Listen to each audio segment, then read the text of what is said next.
Hey, what's up going on? This is Brando, free to play. I just want to give you guys some tips on how to protect yourself and protect your troops. So first of all, currently I have some prisoners, which is kind of why I'm going to make this video. I'm going to show you guys what you guys should do and what most people do when they want to protect their troops, so we don't get zeroed, or if you do lose troops, they're mainly wounded. All right. So first things first, you got to make sure you have infirmaries. Now, I have 10 level 25 infirmaries and a little bit of research to increase the maximum infirmaries capacity. So I have in my infirmary, I can hold a total of 401,200 troops, and I have a total of 589. Let's round it up to 590 troops. So obviously, if I were to get attacked and I had all my troops and everything out, I would lose about 180k troops. Now, obviously, that's not something we want to do. That's not something that would be very good for free-to-play players, because it takes a long time to build up this amount of troops. So, first of all, what I recommend is definitely using the shelter. All right, use your shelter. Why? Because at level 25, with the rank 8 leader, you can store 210 troops and your leader. So this protects 210 and your leader from dying, from getting captured, from getting wounded, everything. It's wonderful, beautiful.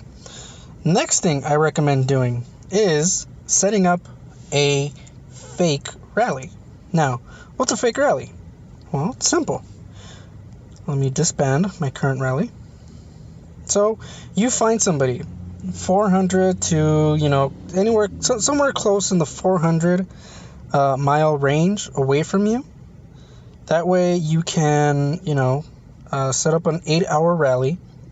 What I recommend doing is, what's the good thing about the 8-hour rally is you have 8 hours plus the travel time where those troops and whatever leaders you have in there or whatever, but those troops will not be hit. They will be safe. If you get attacked, those troops will not be wounded. They will not die. All right?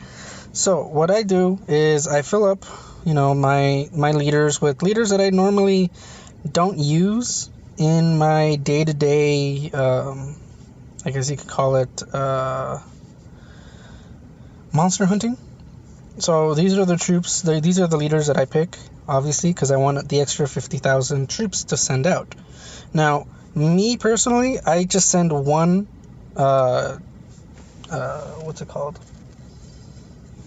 one siege troop, because just adding one siege troop makes the time go up to 1 hour and 5 minutes, the travel time. Now, that's going and coming back. Now, if I were just put cavalry, obviously it's 32 minutes, 40 minutes, 47 minutes. So obviously I just want one, and then I load up everything.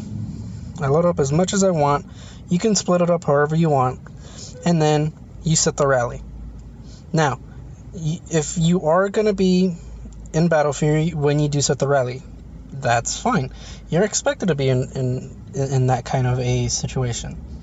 The last thing I want to remind you guys, to protect your troops, is you would want to go ahead and send these troops to a guild member that has a 24-hour shield, a 3-day shield, a 7-day shield, and leave those troops in there. So you want to go and reinforce or send garrison, or both. Okay? So you can reinforce somebody for 200k troops.